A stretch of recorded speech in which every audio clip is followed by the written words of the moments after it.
Hello YouTube, this is Daniel Franklin of the charmholsters.com. Here we have a pug holster I'm working on.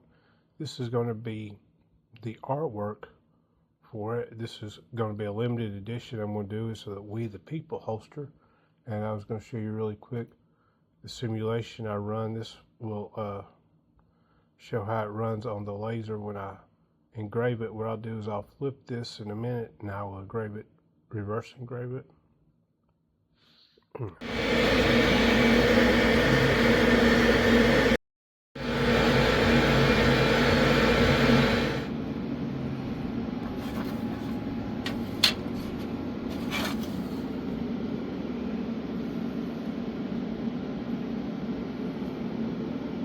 And I've cased this leather. To case leather is to simply take a wet sponge, wring it out where it's not sopping wet. You don't want it really, really wet. You just want it good and damp.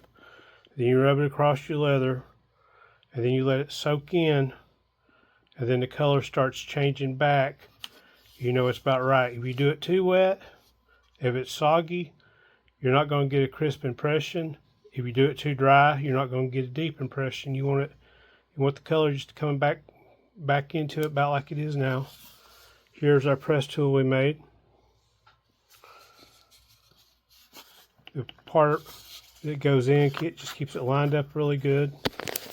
And when you press down on things, they tend to want to expand out, and that also holds in on the edges to keep it from growing on you. You want it to stay the same size. If you're tooling leather, sometimes you'll want to tape the back of it with like masking tape, just so that as you tool, your leather don't grow.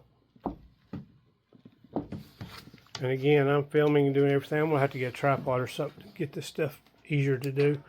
But press it down really good. And y'all, I broke the arm on my press. I pressed pretty hard, so I went to Lowe's and I got me a piece of steel. I replaced it, and I pressed so hard I've already bent that steel a little bit, but it works. All right, let's see how this turned out.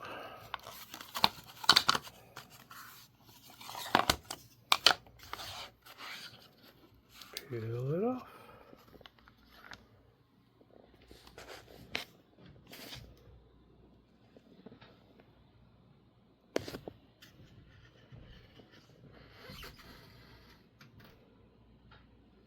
This is the moon up here. You wonder what that is? As we dye it and pull out some highlighter, we'll get a little bit more of the image out. But it's looking pretty good so far. I'll show you more later. And by using the area around it to make a holder for these, if your impressions aren't just as deep as you'd like them, there's a little hack you can do. You can go back and you can line it back up, because again it has the guide. It's going to line right back up, and then you can take, I use these little leather rounds and just put it over a spot that you want a deeper impression on, and then you can focus that force to that one area.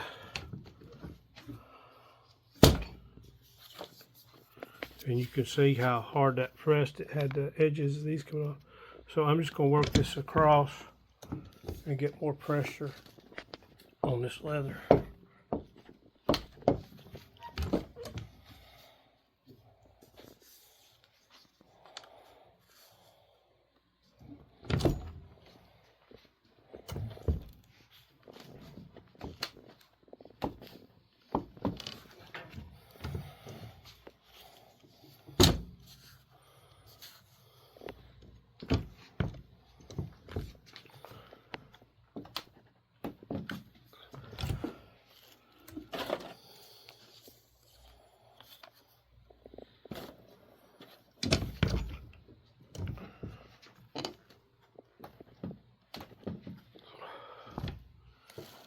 All right, let's see if I can pull it out more detail.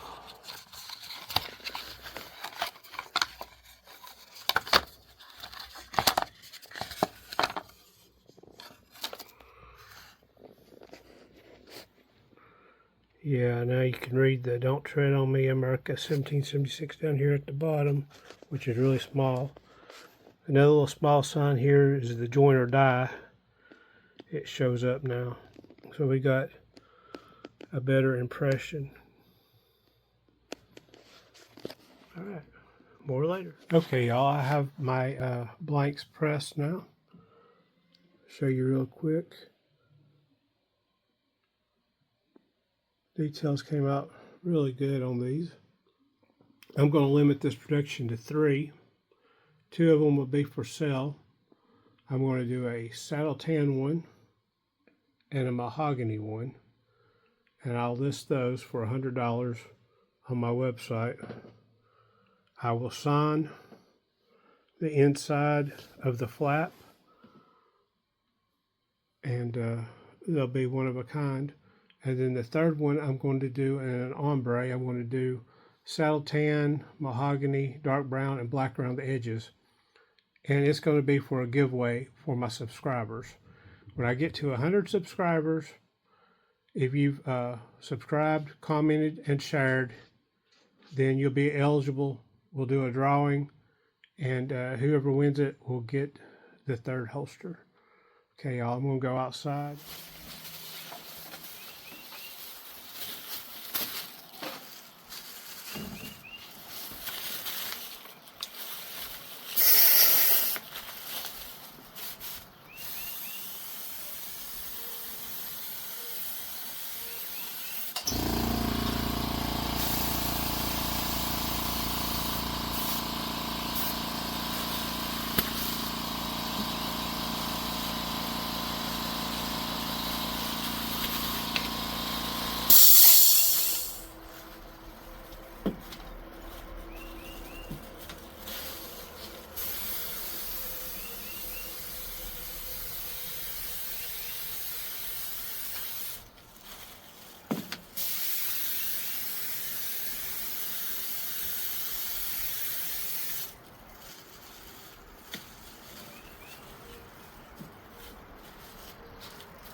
Okay, we'll leave these in the sun for a little while to dry, and then we'll go set the snaps on them. Okay, y'all, we're going to set some snaps. I decided to go with a darker snap on these than I usually use on most of my stuff, just because I think it'll give it a little bit better look with the artwork.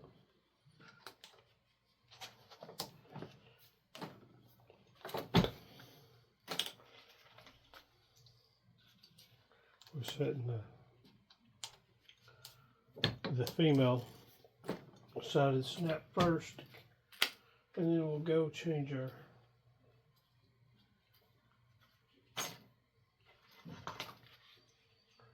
press tools or dies out down here. And then the other side.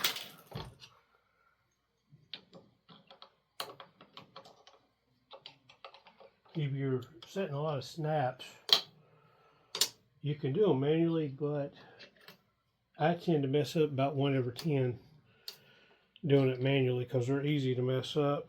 But if you have a press, it'll eventually pay for itself in the snaps that you don't mess up, because it's just so much easier and faster to use a press. You've just got more control.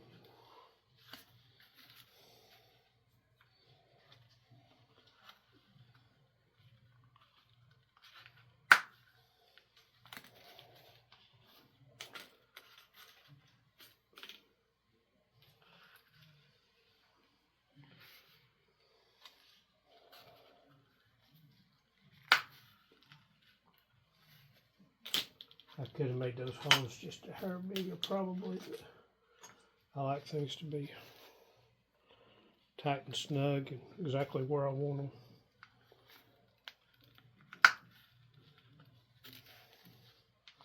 Okay, on these,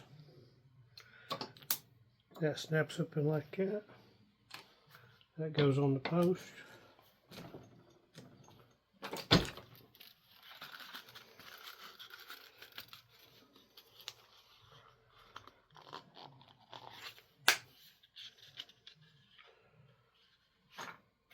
The first time you snap a snap together, it's a little bit more difficult because they're tight, but after that, they're easier to snap on.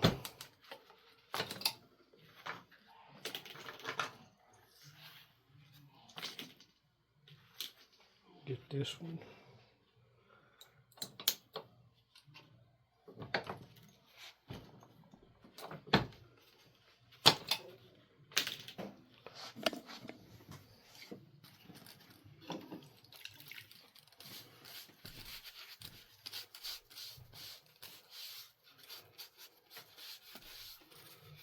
Our dye is alcohol based. The Feelings Pro dye we use outside, and it will dry out your leather a little bit, so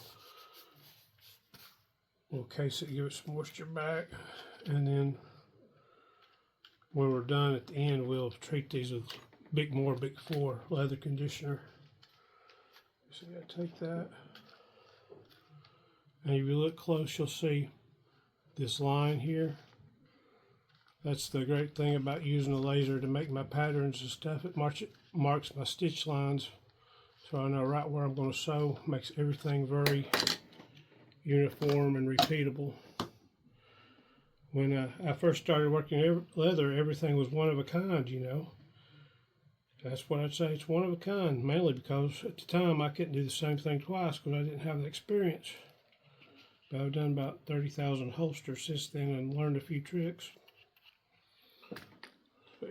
And this is Barge's cement, and I have a little fan on behind me that I usually have on to keep it well ventilated, but since I'm recording right now, I've got it off.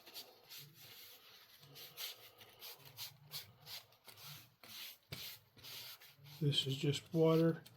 If you work leather, you don't want to use a metal bowl for your water, because if it's got any carbon steel in it that can get off, then it will turn your leather black. That's how they used to dye leathers. They would take a bunch of old iron and throw it in a barrel of water and let it sit there, and then they would throw their leather in it and let it soak, and it would turn it black. I might try that someday. I ain't never done it myself. Shape these. Thing about leather is when you wet it and you shape it and then it dries, it tends to hold that shape. And there's things you can do to add body to things, like a welt on some holsters I do, give it extra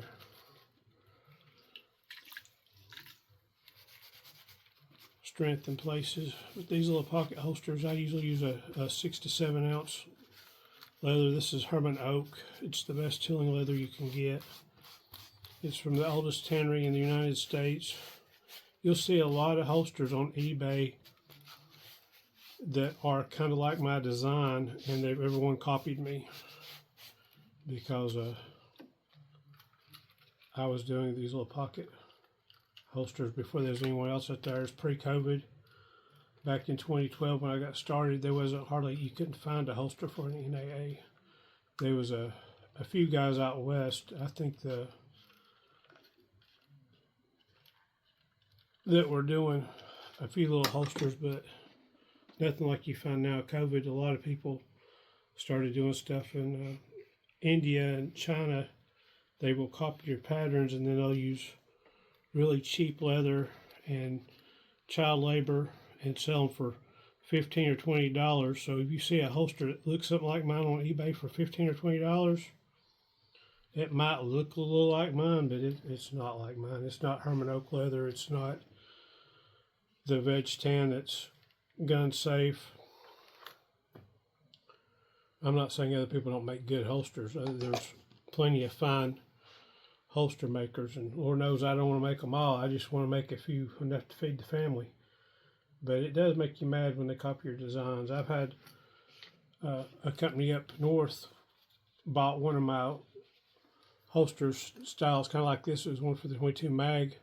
Bought one of my holsters and used it for a template to start copying. And that kind of irked me. I did send them a message and tell them that they should keep their eyes on their own paper, because that's what I learned in kindergarten, was keep your eyes on your own paper. But some people don't have original thoughts, I guess. Enough about that. If you do stuff and you do enough of it and you get seen enough, somebody's going to copy you. That's just the world we live in.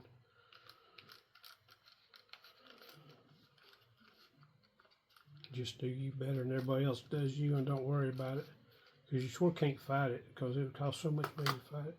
You see that piece of leather? Somehow that got water on it. If I hadn't noticed it, it would have left water marks. But since it hadn't dried yet, if you get water on your leather, just go ahead and wet the whole thing, and then it'll dry evenly, and you won't have a watermark.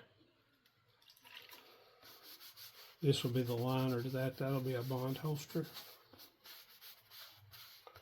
I'm usually working on more than one thing at a time. I've got a lot of different things to do.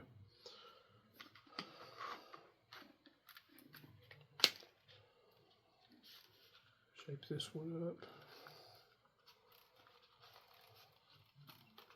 Let them dry a second, then we'll go over here, and just that barges, you let it set and the sides get tacky, and you tack them together, and that forms a good bond within itself. But mainly use it for when I sew it, to make sure it stays and it keeps your edges good too. All right, y'all, I'm going to move the camera. Okay, everybody, here we are at the Cobra Class 4. I have a Cobra Class 26 also, but I hardly ever use it. I'm always using this one in this machine. I really like it. I've put probably over 50 pounds of thread through it. Whenever you start sewing, you go forward a few stitches, and you just lay it right here to adjust where your stitch is falling. Then you want to back stitch over, lock those stitches in. I'll come around there. Hey Milo, there's Milo dog coming in.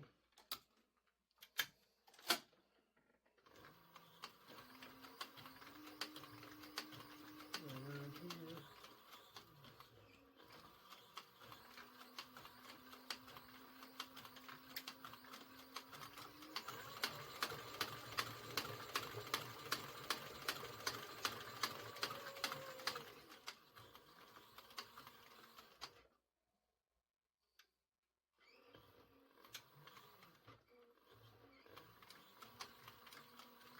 There's some places that I sew backwards, and some places I sew forward, just to the point.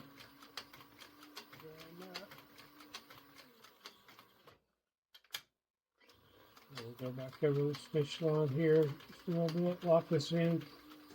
This thread I'm using is a double bonded nylon 277, and each stitch has a breaking strength of over 45 pounds. So it's close to 50 pounds a stitch. So, you know, 5 or 6 stitches would hold me up, and that's saying a lot.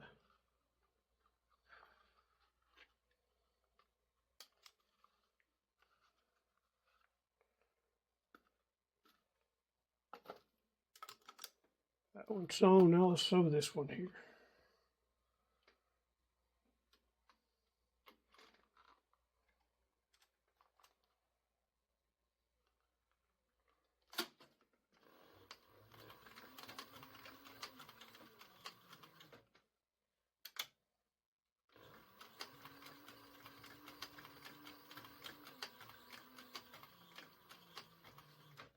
When I started out, of course, I didn't have anything. I didn't know what I was doing. I didn't have any tools.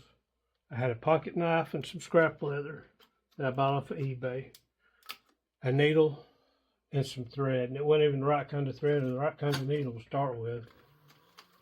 And I just started. So if you've never worked leather before and you want to do it, just do it. Don't worry about what you got or what you don't have. Now, my shop, I've got a whole lot of toys now, but it's took me a while to get there. And I put all the money in my sales when I first started. Everything went right back into more craft stuff, more tools.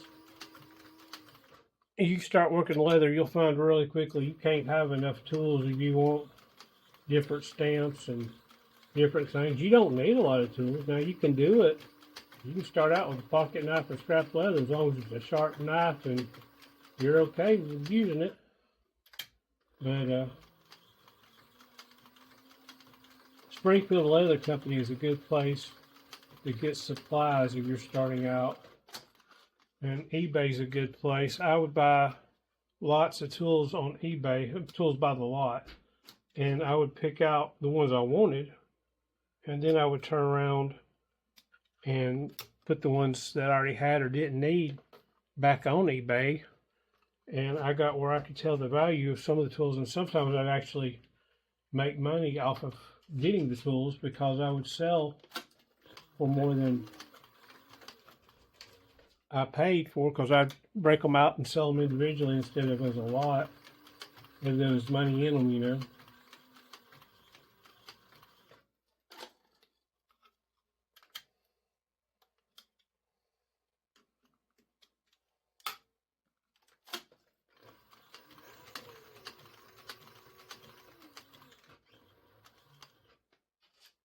Mr. Milo was wanting out of here. I'm going to have to open the door here for me a second and let him go back upstairs. Windy.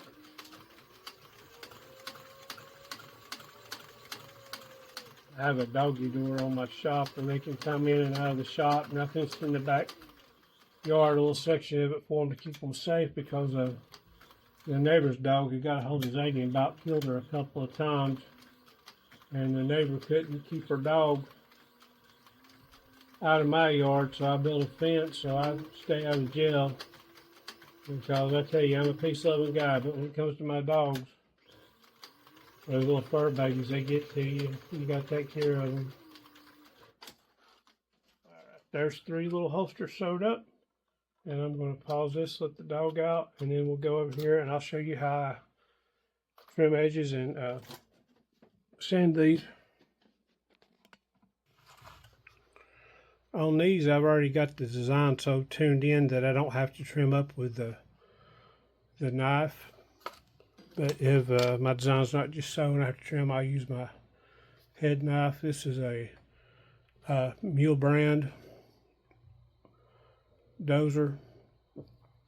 A very, very good knife. Very expensive. It cost about $275 when I bought it, and I couldn't afford it, but I really needed it, and it has cut miles and miles and miles of leather. Here is my rigid sander. I've got the sander set up, hooked to the vacuum cleaner down here, through a one of these buckets with a cyclone collector on it for the leather dust.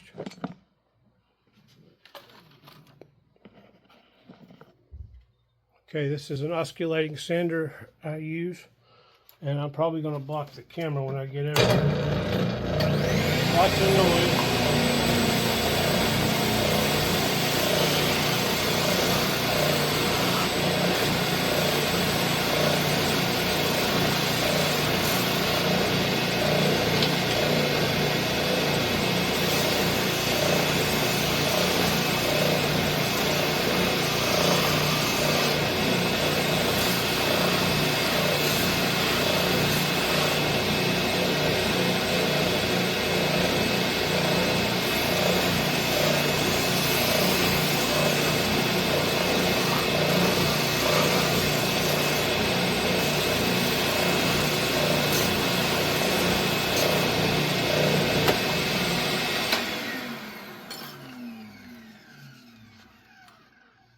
Okay, you always sand the edges down, and then this is a bevel tool. And I go around and bevel.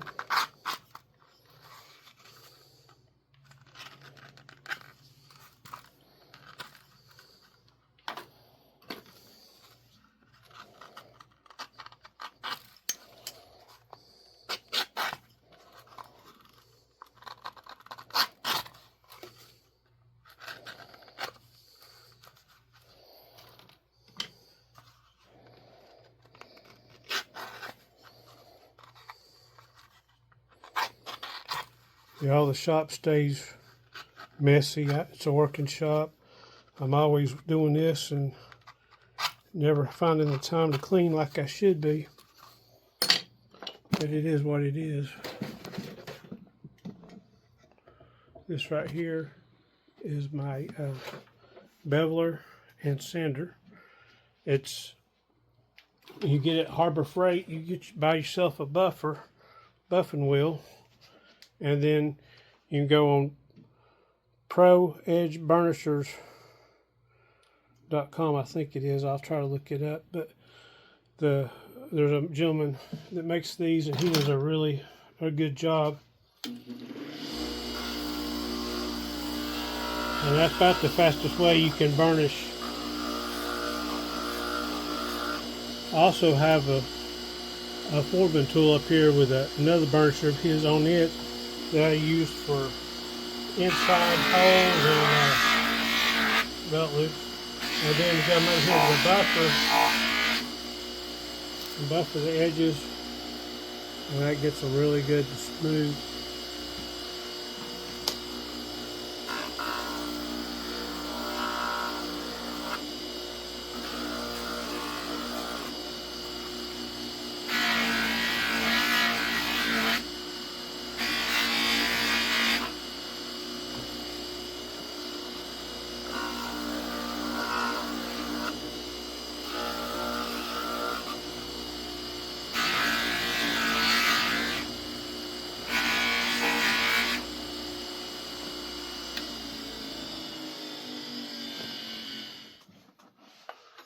Okay, y'all, we have our little holsters here.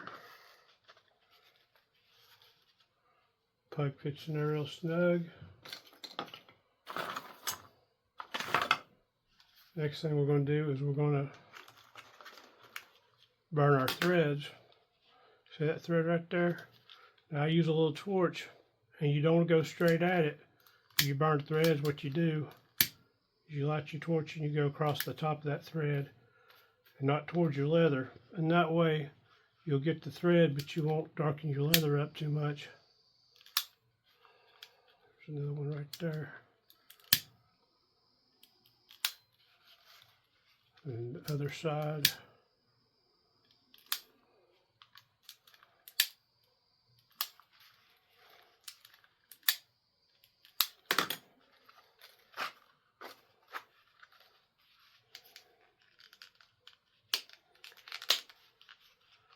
Now that's already a holster, but we have a few more things that are going to be done.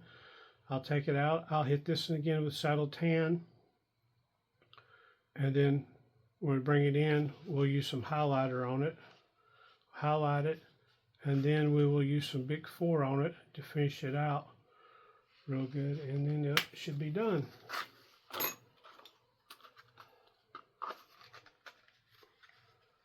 As you can see, I'm usually working on more than one holster at a time. Like doing these in a group of 3 just makes more sense than just doing a one.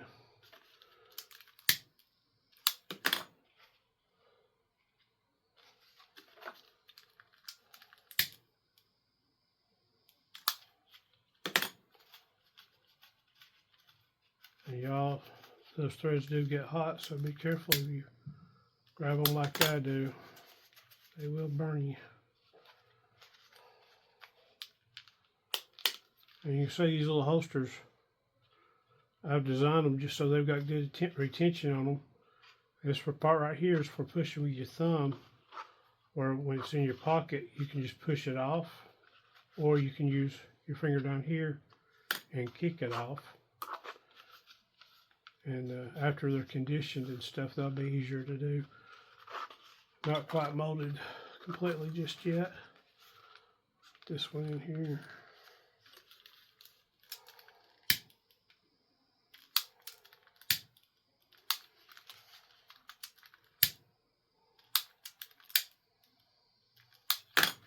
Okay, y'all, I believe I'll leave the camera in here and I'll go out and I'll add the dye to these real quick, and then I'll come back after that's dried and show you how we highlight them. Now we're going to be putting some highlighter on. This is Phoebing's highlighter. It'll bring out some of the artwork a little bit more in these little holsters. This thing here's got Phoebing's highlighter in it already. When you're highlighting a holster, you probably want to case your leather one more time before you start. Get it good and even.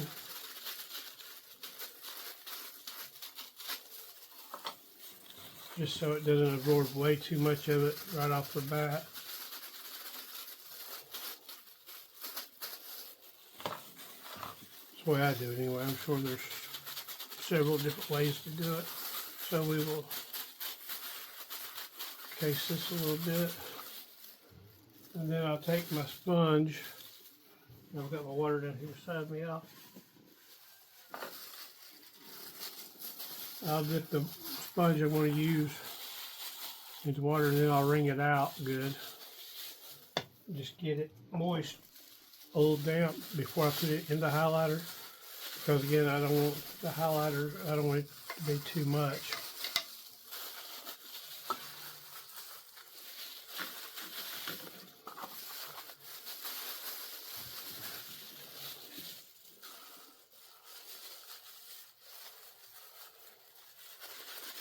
We'll start going over it.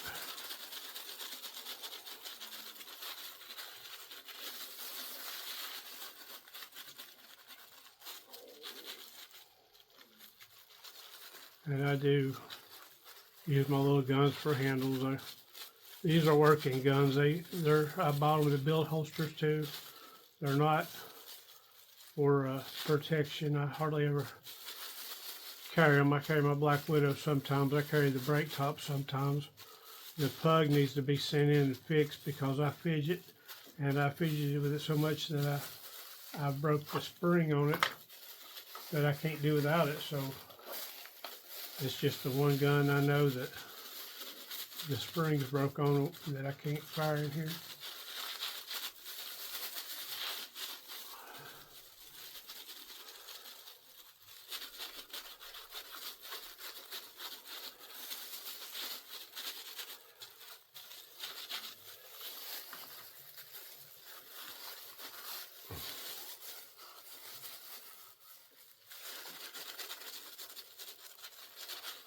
When you tool, you make impressions in, and when you make a press tool, you're pressing the leather around your object down and making your object stand up. So they do take the highlighter a little different than it would be if it had been tooled, but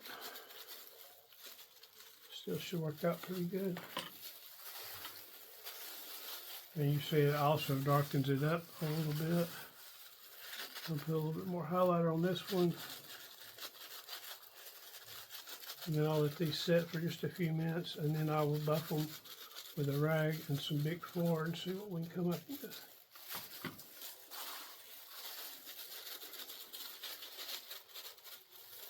So why whenever you're working leather, if you have several projects going on at once while you're waiting on something to dry, you've got something else you can be doing.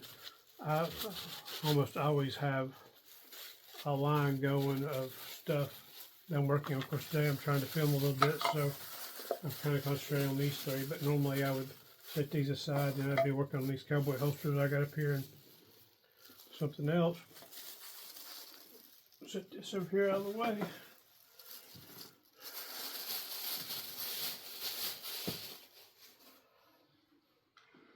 Let them dry for a few minutes and then I'll buff on them. Pause the gun in here. This is Big 4 leather conditioner.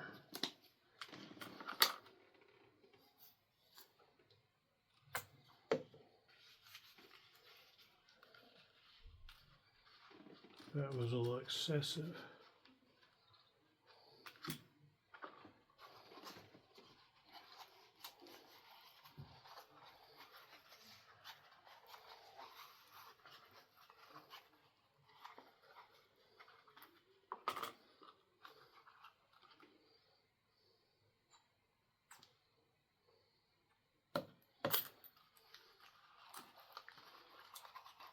Rub that in a little bit there.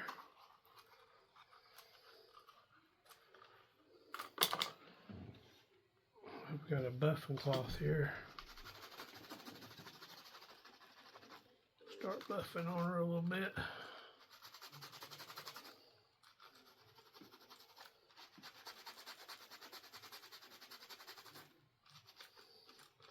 If you get one of my holsters, after a while, if it starts looking a little dull to you, you'll take a cotton cloth and a little bit of leather conditioner and you'll buff on it, it'll shine back up, just like a pair of shoes. You take good care of these little holsters, they'll last you a lifetime, and your grandkids will be carrying them, because I don't use cheap material. Like I said, I use Herman oak leather, double bonded nylon, 277 thread, Barges cement. I use all the good stuff.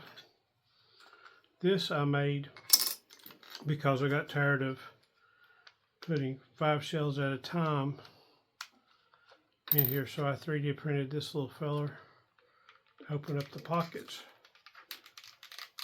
It's like putting 5 shells in at once. Put it in there to open that pocket up good. Play around to snap a little bit. Buff it a little more.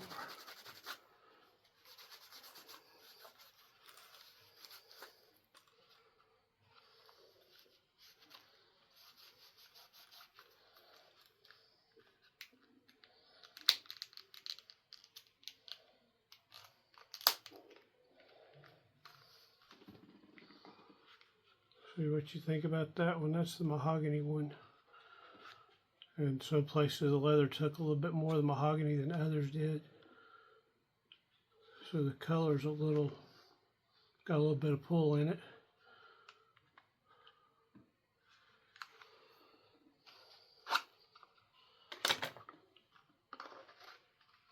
Here's a saddle tan one.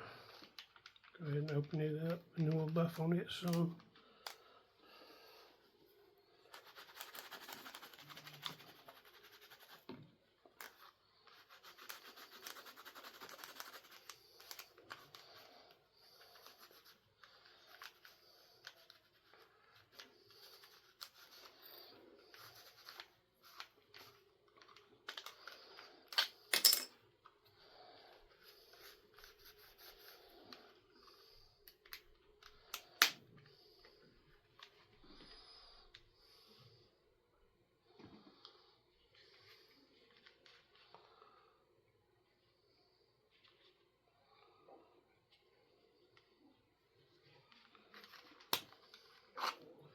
And these will hold 5 extra rounds of 22 Magnum.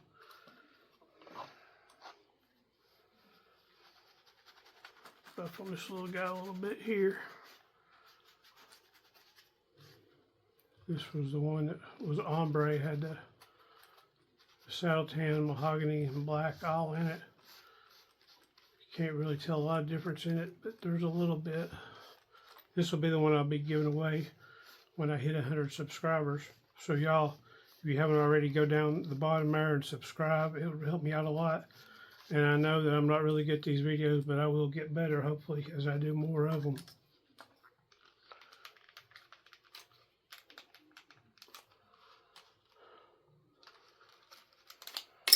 We'll go ahead and stick shells in to show you how to look with shells in it.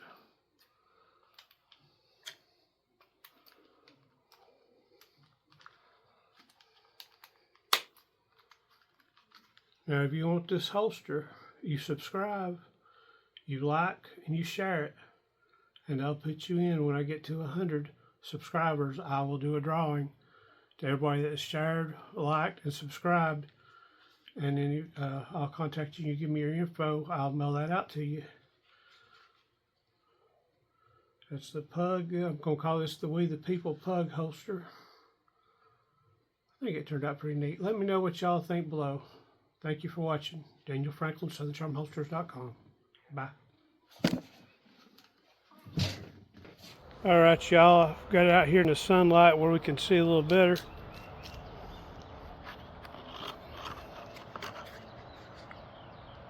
This is the ombre.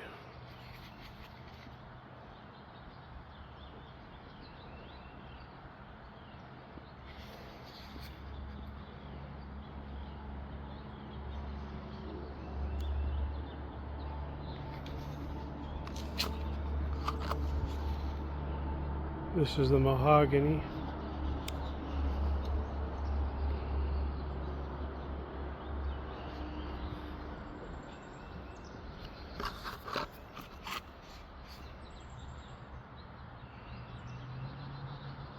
And the saddle tan.